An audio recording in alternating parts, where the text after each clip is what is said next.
बिस्मिल्लाहिर्रहमानिर्रहीम। अस्सलामुअलैकुम। मेरा नाम उमर फैज़ान है। I hail from Sindh. I was an MDCAT aspirant this year. BMC ने जो एमडीकेट कंडक्ट किया इस साल वो 30 अगस्त से 1 अक्टूबर तक कंडक्ट किया। I attempted my MDCAT on 17 सितंबर और अल्लाह ताला के फजल से I scored 189 out of 210, the highest in my division and the third highest all across Sindh. SSC में मेरे 721 मार्क्स हैं 850 में से, और I have done my FSC from Memon academy. Result आना उसका जो है अभी बाकी है। आज के इस गाइडलाइन वीडियो में हम वो सारे वेज डिस्कस करेंगे जिस तरह मैंने एमडीकेट के लिए प्रिपरेशन की, और कुछ टिप्स और ट्रिक्स डिस्कस करेंगे। ये वीडियो पर्टिकुलरली सिंध के स्टूडेंट्स के लिए है, जनरली सारे पाकिस्तानी स्टूडेंट्स के लिए है, पर्टिकुलरली सिंध के स्टूडेंट्स के लिए, क्योंकि मेरा ताल्लुक सिंध से है और मैं जानता हूँ कि एक सिंध के स्टूडेंट को क्या क्या प्रॉब्लम्स फेस करनी पड़ती हैं पीएमसी के एमडीकेट को अटेम्प्ट करने में। सबसे पहले मैं ब्रीफ करूंगा आप लोगों को एमडीकेट के बारे में। एमडीकेट जो है एक मैंडेटरी एग्जाम है पाकिस्तान में जितने भी मेडिकल और डेंटल कॉलेजेस हैं उनमें एडमिशन के लिए।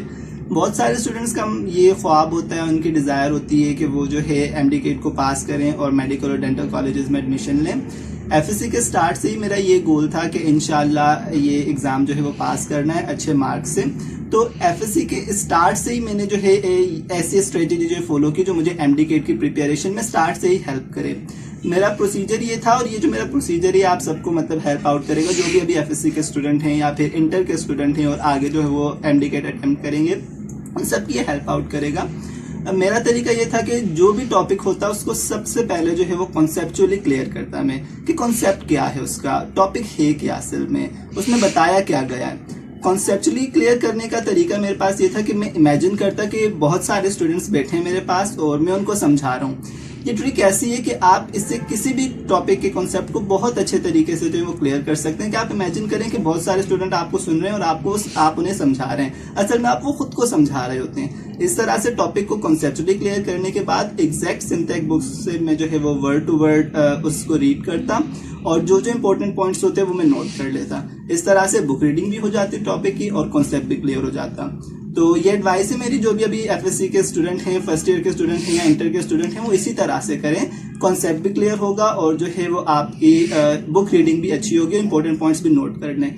फिर एक दिन होता था लाइक संडे या फ्राइडे जिसमें जो है मैं रिवीजन करता था। रिवीजन करने का तरीका ये था, सिंपल कॉन्सेप्ट को माइंड में रिपीट किया और जो इंपॉर्टेंट पॉइंट्स नोट किए उसको पढ़ लिए। बुक रीडिंग और कॉन्सेप्ट फिर से जो है मेरा रिवाइज हो जाता।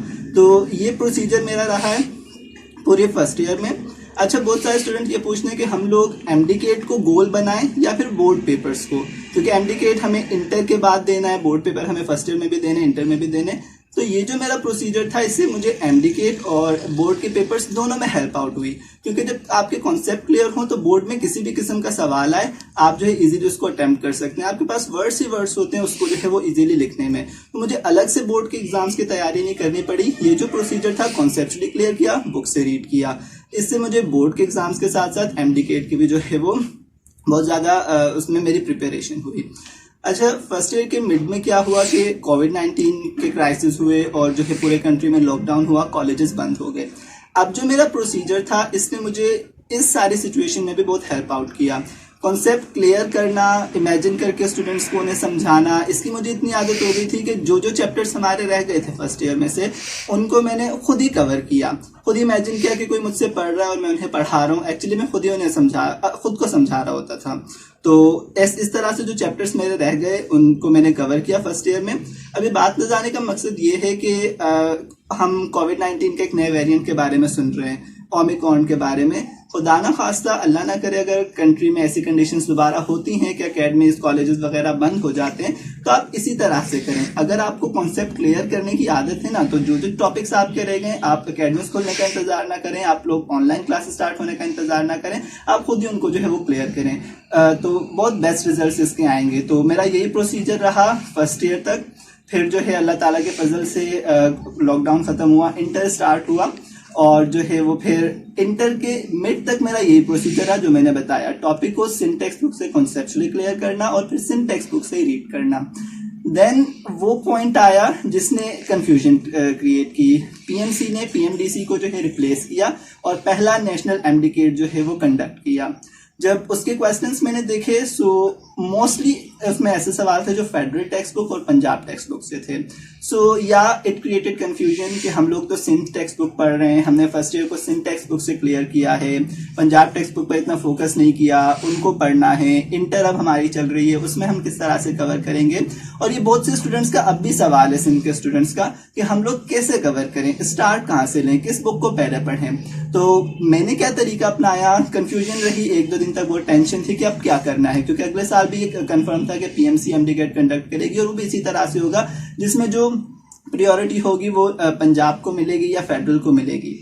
तो फिर टेंशन थी, लेकिन फिर भी जो है वो मैंने डिसाइड किया, प्रोसीजर वही रखा। सबसे पहले टॉपिक को सिंध से पढ़ना है, ठीक है। ये उन सबके एडवाइस है जो सिंध के स्टूडेंट अब भी कंफ्यूजन का शिकार है कि हम लोग करें क्या। और बाकी सिंध के स्टूडेंट्स को काफी जो ये प्रॉब्लम्स फेस करनी पड़ी कि हम लोग अब क्या करें। हम तो सिंध टेक्स्ट बुक पढ़ रहे हैं और सिंध टेक्स्ट बुक का कंटेंट थोड़ा डिफरेंट है पंजाब टेक्स्ट बुक से, क्योंकि पंजाब टेक्स्ट बुक थोड़ी एडवांस्ड है, फेडरल की टेक्स्ट बुक थोड़ी डिटेल्ड है सिंध के मुकाबले में।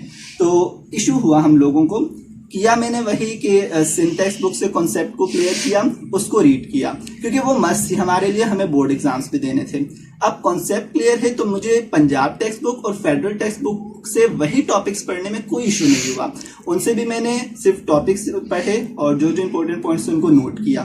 तो फिर एक नई स्ट्रेटेजी ये स्टार्ट हुई कि कॉन्सेप्ट सिंध से क्लियर करने के बाद, सिंध टेक्स्ट बुक पढ़ने के बाद पंजाब और फेडरल से वो पढ़ता, क्योंकि समझ आ चुका था कि टॉपिक है क्या। बस उनको सिर्फ जो नॉलेज थी उसमें एक्स्ट्रा नॉलेज हुआ करती थी, उनको मैं एक जगह नोट कर लिया करता था। इस तरह से फिर इंटर में जो है वो हम लोगों ने सिंध टेक्स्ट बुक के साथ साथ पंजाब और फेडरल को भी जो है कवर किया। और जो जो सिंध के स्टूडेंट्स एफएससी मतलब फर्स्ट ईयर में हैं या फिर इंटर में हैं और उनको ये इशू फेस हो रहा है कि हम स्टार्ट कहाँ से करें, बाकी ये कंफ्यूजन होती है कि हम स्टार्ट कहाँ से करें, सिंध पहले पढ़ें, पंजाब पढ़ें, फेडरल पढ़ें, हम लोग स्टार्ट कहाँ से लें। तो सबसे पहले आप लोग टॉपिक को सिंध से पढ़ें, कॉन्सेप्ट क्लियर करें। जब आपको कॉन्सेप्ट क्लियर हो जाएगा ना, तो बाकी जितने भी बुक्स आप पढ़ लें, जहां से भी उसके बारे में नॉलेज ले लें, आपको कोई इशू नहीं होगा। तो फिर पंजाब से पढ़ें और जो है उसमें मींस जो जो इंपॉर्टेंट पॉइंट्स हैं उसको जो है आप नोट करें, और इस तरह से आप जो है सारी बुक्स इजीली कवर करेंगे। बस कॉन्सेप्ट आपका क्लियर हो, और कॉन्सेप्ट कहाँ से क्लियर करें, स्टार्ट कहाँ से लें, वो आप लोग सिंध टेक्स्ट बुक से लें। अब कुछ सब्जेक्ट वाइज ब्रेक डाउन का मैं बताता हूँ कि किस किस्म का जो है पीएमसी का टेस्ट था, सब्जेक्ट वाइज जो है वो किस किस्म के क्वेश्चंस थे। तो जो ट्रिक्स मैंने बताई है ना, कॉन्सेप्ट क्लियर करना, बुक से रीड करना, ये आपको बहुत हेल्प आउट करेंगे, क्योंकि जो इस साल का टेस्ट था वो मोस्टली रिकॉल बेस्ड था, नॉलेज बेस्ड था। और पीएमसी का जो पहला टेस्ट था वो ज्यादातर कॉन्सेप्चुअल था।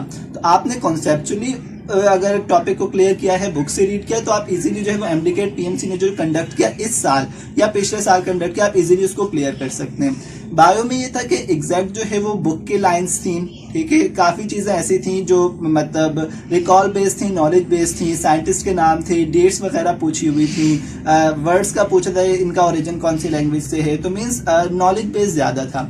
तो अगर आप लोगों ने बुक अच्छी पढ़ी, आप इजीली बायो का पोर्शन जो है वो सॉल्व कर सकते थे। और उसके लिए मैं यही कहूंगा कि आपकी बुक रीडिंग कॉन्सेप्ट जो है वो अच्छा हो। केमिस्ट्री में ये था कि हमें सिंध टेक्स्ट बुक में तो 5 पोर्शंस पढ़ाए जाते हैं, physical chemistry, inorganic, organic, biochemistry, industrial chemistry. इन दो का जो है लास्ट वाले का पोर्शन थोड़ा कम होता है। मेजॉरिटी जो क्वेश्चंस की थी वो थी ऑर्गेनिक से। तो मैं यही कहूंगा कि आप लोग जो है ऑर्गेनिक को अच्छे तरीके से पढ़ें। पढ़ना कैसे वो मैंने बता दिया। रिएक्शंस जितने भी हैं वो अच्छे तरीके से आपको आते हों, आपने समझे हुए हों। मैकेनिज्म्स पर इतना फोकस ना करें, रिएक्शंस आपको पता हों। फिर फिजिकल केमिस्ट्री का एक पोर्शन था काफी सारा, उसमें आपने जो है वो वर्क करना है। न्यूमेरिकल्स भी उसमें थे लेकिन इतने ज्यादा नहीं थे, तो आपने जो उस पर काम करना है। ऑर्गेनिक और फिजिकल पर अच्छा जो है वो आपने काम करना है। इनऑर्गेनिक से हार्डली 1 या 2 क्वेश्चंस थे, बायोकेमिस्ट्री से भी 2-3 क्वेश्चंस थे। तो जो मेजर पोर्शन था उसका केमिस्ट्री का वो ऑर्गेनिक और फिजिकल केमिस्ट्री से था, और इन दोनों को आपने जो है वो अच्छे तरीके से पढ़ना है। फिजिक्स में ये था कि अक्सर कहा जाता है फिजिक्स एक कॉन्सेप्चुअल सब्जेक्ट है, लेकिन फिजिक्स में भी पीएमसी ने इस साल रिकॉल बेस्ड ज्यादा क्वेश्चंस दिए थे। मीन्स कॉन्सेप्ट बिल्कुल कम था, 12-13 न्यूमेरिकल्स थे और वो भी मीन्स थोड़े हार्ड थे, इतने इजी नहीं थे। और बाकी जो थ्योरी के क्वेश्चन थे वो मोस्टली जो रिकॉल बेस्ड थे, कॉन्सेप्ट कम ही था उसमें। तो आपने फिजिक्स को भी अच्छे तरीके से पढ़ना है और वही स्ट्रेटेजी अपनानी है जो मैंने आपको बताई, क्योंकि अगले साल का पता नहीं कि पीएमसी अगले साल टेस्ट किस तरह से लेती है। कॉन्सेप्चुअल ज्यादा होता है, रिकॉल बेस्ड ज्यादा होता है, क्योंकि 2 जो टेस्ट हैं उनमें एक कॉन्सेप्चुअल था पीएमसी का पहला टेस्ट, और दूसरा टेस्ट जो इस साल उन्होंने कंडक्ट किया वो मोस्टली रिकॉल बेस्ड था। तो आपने दोनों तरीकों से जो है वो तैयारी करनी है। फिजिक्स में भी इस साल कॉन्सेप्ट उन्होंने कम दिया, इंग्लिश जो है वो बिल्कुल लाइट थी। और पिछले साल तो ये था कि इंग्लिश को एग्जैक्ट एक बुक होती है रैन एंड मार्टिन की, वहाँ से जो है वो पीएमसी ने क्वेश्चंस को लिया हुआ था, उनके एग्जाम्पल से, उनकी एक्सरसाइज से लिया था। तो आप वो बुक परचेज करने इंग्लिश के लिए वो काफ़ी हेल्प आउट करेगी। और एक नया सब्जेक्ट था लॉजिकल रीजनिंग का। ये जो है वो बंदे की मतलब शार्पनेस पर डिपेंड करता है कि उसका माइंड कितना शार्प है, कितना जो है वो शार्प माइंडेड है वो स्टूडेंट, तो वो इजीली वो क्वेश्चन सॉल्व कर सकता है। उसके लिए भी मीन्स कोई बुक तो एक्सेस मिलती नहीं, लेकिन काफ़ी सारी ऑनलाइन जो है वो आपके पास वेबसाइट्स होती हैं, लाइक तालीम 360 वगैरह, और किप्स की जो है ऑनलाइन होती है मीन आपके पास वेबसाइट, वहाँ पर इसके भी काफ़ी सारे प्रैक्टिस क्वेश्चन जो है वो मौजूद होते हैं। एक और बात, पीएमसी ने जो है वो प्रैक्टिस टेस्ट काफ़ी सारे प्रोवाइड किए थे, और उसको जो आप सॉल्व करके एक अच्छी प्रिपरेशन कर सकते थे एमडी के लिए। तो वहाँ से भी जो आप प्रिपरेशन कर सकते हैं, अगर जो है वो टैप्स का कॉन्ट्रैक्ट पीएमसी के साथ रहा अगले साल के लिए भी। तो ये था सब्जेक्ट वाइज ब्रेकडाउन। इस साल का टेस्ट रिकॉल बेस्ड था। तो आप लोगों ने दोनों तरीकों से तैयारी करनी है, कॉन्सेप्ट भी अपने क्लियर करने और बुक रीडिंग को भी जो है वो अच्छे तरीके से आपने जो है वो करना है। जी, अब बात करते हैं, बहुत से स्टूडेंट्स मुझसे सवाल भी करते हैं कि जो है आपने रेफरेंस बुक्स कौन सी यूज़ की, एमसीक्यूज प्रैक्टिस जो है वो कहाँ से की। तो आप लोग शायद सुनकर हैरान हो कि मेरे पास सिर्फ टेक्स्ट बुक्स थी। मैंने अपने 2 सालों में फर्स्ट ईयर इंटर में और एमडी केट की प्रिपरेशन में कोई रेफरेंस बुक जो है वो यूज़ नहीं की। मेरा जो सारा फोकस था वो टेक्स्ट बुक्स पर था। फिर आप लोग सोचेंगे एमसीक्यूज प्रैक्टिस कैसे की, तो उसकी एक बहुत अच्छी ट्रिक है जो मैंने यूज़ की और बहुत मुझे एडवांटेज भी हुआ, और उनको भी हुआ जिनसे मैंने शेयर की। अब मैं क्या करता था, टॉपिक पढ़ा, बुक से रीड किया, फिर जब पंजाब टेक्स्ट बुक्स का पता चला कि वहां से भी सवाल आते हैं, वहां से पढ़ा, फिर अपने एमसीक्यूज खुद ही बनाया करता था। एक ही सवाल को 3-4 तरीकों से मैं पूछा करता था, खुद ही अपने पास नोट किया करता था कि एक सवाल इन तरीकों से आ सकता है। क्योंकि अक्सर क्या होता है, अक्सर बच्चे शिकायत भी करते हैं कि हमने इतना अच्छा पढ़ा होता है, लेकिन जब टेस्ट आता है तो हमारे वो मार्क्स नहीं आते। असल में वो सवाल उस तरह से नहीं आता जिस तरह बुक में लिखा हुआ है। तो मैं क्या करता था, उसी एक सवाल को जैसे वो बुक में लिखा है मुख्तलिफ तरीकों से नोट करता था कि ये सवाल ऐसे भी आ सकता है, ये अगर ऐसे आए तो इसको ऐसे सॉल्व करना है।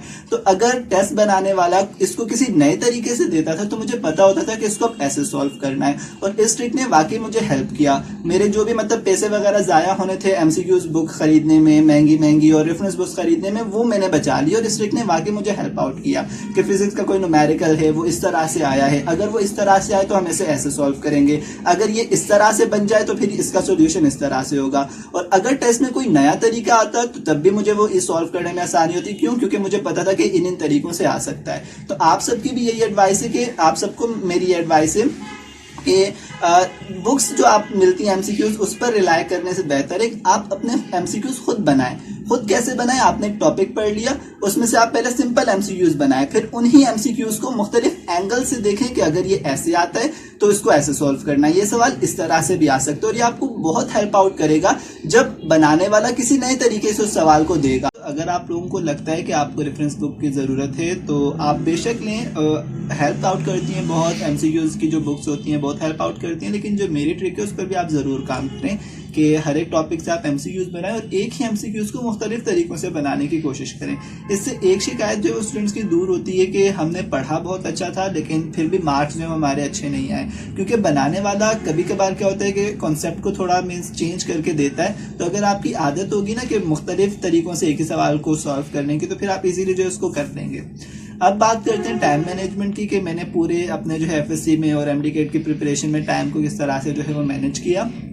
तो देखें, आप स्टूडेंट हैं और सबसे ज़्यादा आप जो सबसे पहले आप क्या करें, टाइम टेबल एक बना लें, टाइम टेबल सेट कर लें जिसमें ज़्यादा से ज़्यादा टाइम जो है वो आप अपनी स्टडी को दें, ज़्यादा से ज़्यादा टाइम जो है वो आप पढ़ाई पर दें। बाकी चीज़ों को जो है वो जितना कम हो सके आप जो है वो टाइम दें। टाइम टेबल ऐसा सेट करें कि कोशिश करें कोई भी चीज़, कोई इवेंट हो घर पर, कॉलेज में कोई इवेंट हो या फिर कहीं और कोई इवेंट हो, वो आपके टाइम टेबल को अफेक्ट ना करे। जो टाइम टेबल आप बना रहे हैं उसी पर आप चलें। मेरा यही तरीका था, एफएससी के स्टार्ट से ही मैंने जो है एक टाइम टेबल बनाया और उसी को मैं लेकर चला। हाँ, उसमें स्टडी टाइम थोड़ा बढ़ाना पड़ा जब हमें पंजाब और फेडरल टेक्स्ट बुक जो है वो पढ़नी पड़ी, तो स्टडी टाइम हमने बढ़ाया, लेकिन मैंने कोशिश की कि कोई भी चीज़ जो है उस टाइम टेबल को अफेक्ट ना करे। तो आप लोग एक टाइम टेबल बना लें और उसको लेकर चलें जिसमें ज़्यादा से ज़्यादा टाइम जो है वो आप अपनी स्टडी को दें। और एक और बात कि उस वक्त तक कॉन्सेप्ट पर काम करें जब तक आप सेटिस्फाई नहीं हो जाते, जब तक आप मुकम्मल तौर पर मुतमईन नहीं हो जाते कि हाँ ये चीज़ मुझे आ गई है, अब किसी भी किस्म का सवाल यहाँ से आए मैं सॉल्व कर लूँगा। तो सेटिस्फेक्शन ज़रूरी है। जब तक आप सेटिस्फाई नहीं होते आप उस पर काम करें। और डिसाइड करें कि अगले दिन जो है मैंने ये पढ़ना है। तो जब अगला दिन स्टार्ट हो तो आप लोग वही टाइम टेबल लेकर चलें, वो सारी चीज़ें जो है वो कवर करें। कवर हो जाती हैं तो हाँ सेटिस्फाई हो जाएं कि आज का टास्क कंप्लीट हुआ। अगर नहीं हुआ तो फिर आप उसको कंप्लीट करने की कोशिश करें, अगले दिन पर कोई काम ना छोड़ें। टाइम को आप मैनेज करें, और मैनेज कैसे करें, प्रॉपर टाइम टेबल बनाकर उसको चलाएं आप। मेरी एडवाइस है उन स्टूडेंट्स के लिए जो पंजाब से हैं कि वो अपनी टेक्स्ट बुक को क्लियर करें कॉन्सेप्चुअली, और फिर जो इंपॉर्टेंट पॉइंट्स हैं उसे एक जगह नोट कर लें। It will help you out. और सिंध के स्टूडेंट्स के लिए मेरी स्पेशली ये एडवाइस है कि सबसे पहले आप जो है वो सिंध टेक्स्ट बुक को कवर करें, कॉन्सेप्ट को समझो उस टॉपिक के, उसको पढ़ें। फिर आप जो है वो एक्स्ट्रा पॉइंट्स जो भी हैं, एक्स्ट्रा नॉलेज जो भी उस टॉपिक के बारे में दूसरी टेक्स्ट बुक्स में दी गई है, आप उसको जो है वो गेन करें। तो फर्स्ट ईयर इंटर का प्रोसीजर क्या था, बीच में फेडरल का इशू जब आया, पीएमसी के पैरा टेस्ट के बाद जो कंफ्यूजन हुई उसको कैसे हैंडल किया, वो सब डिस्कस हुआ। अच्छा, फिर जो है वो पीएमसी ने अपना सिलेबस इशू किया। पीएमसी के सिलेबस में क्या होता है कि वो जो है वो कुछ चैप्टर्स सेलेक्ट करते हैं, और उन सेलेक्टेड चैप्टर्स में से वो कुछ टॉपिक्स देते हैं, कुछ टॉपिक्स को स्किप करते हैं। तो रिपीटर्स और फ्रेशर्स के लिए मेरी ये एडवाइस है कि पीएमसी आपको भी जो है वो प्रोवाइड करेगा एक सिलेबस। जो सिलेक्टेड चैप्टर्स हैं आपने वो पढ़ने हैं, पूरी बुक को नहीं पढ़ना, लेकिन जो सिलेक्टेड चैप्टर्स हैं वो पूरे पढ़ने हैं। मैंने सुने कुछ टॉपिक्स उसमें से स्किप किए होते हैं, वो आपने स्किप नहीं करने, आपने पूरा पढ़ना है। क्योंकि इस साल भी पीएमसी ने अपने टेस्ट में यही किया कि जो चैप्टर्स उन्होंने सेलेक्ट किए थे क्वेश्चंस उसी में से थे, लेकिन जो टॉपिक्स उन्होंने स्किप किए थे उसमें से भी जो है वो क्वेश्चंस दिए गए थे। और इसीलिए स्टूडेंट्स कह रहे थे कि पीएमसी के सिलेबस से आउट जो है वो क्वेश्चंस आए हैं। तो पीएमसी के सिलेबस को आप लोग कवर करें। एफएससी और फर्स्ट ईयर और इंटर में जो भी आपका प्रोसीजर मैंने बताया आप उसको लेकर चलें। पीएमसी जब अपना सिलेबस दे तो फिर मेन फोकस आप उन चैप्टर्स पर करें जो पीएमसी ने सिलेबस में इंक्लूड किए, लेकिन वो चैप्टर्स पूरे पढ़ें। जो टॉपिक्स उन्होंने नहीं दिए उन पर भी आप फोकस करें, बिकॉज इस साल उनमें से भी जो है वो सवाल आए हैं। कुछ पॉइंट्स जो हैं वो मैं आप लोगों को बताऊंगा किन किन चीज़ों पर आपने फोकस करना है। सबसे पहली चीज़ कि अगर आप लोगों के बारे में भी ऐसा होता है कि पूरा महीना या फिर कुछ डेज तक जो टेस्ट चलता है, तो सबसे पहली चीज़ आप लोगों ने र्यूमर्स पर फोकस नहीं करना, बिकॉज इस साल बहुत सारे र्यूमर्स जो हैं वो फैलाए गए कि ये हो रहा है, ये इश्यूज हैं। मैं मानता हूँ कि इश्यूज थे, लेकिन ऐसे नहीं थे जैसे जो उन्होंने बताया। आउट ऑफ सिलेबस क्वेश्चंस आते थे, इवन कुछ क्वेश्चंस ऐसे भी हुआ करते थे जो ना पंजाब में ना फेडरल में थे। हमने ऐसे क्वेश्चंस को भी फेस किया, बट ये इतने नहीं थे जितने जो बताया गया कि 50 क्वेश्चंस ऐसे आते हैं। तो सबसे पहला पॉइंट, अगले साल अगर आप टेस्ट देना चाह रहे हैं तो र्यूमर्स को छोड़ दें, र्यूमर्स पर फोकस ना करें कि ये ऐसे हो गया, ऐसा होता है, आप उनको छोड़ दें। र्यूमर्स पर बिल्कुल भी फोकस ना करें, आपके कॉन्फिडेंस को जो है वो लो करते हैं।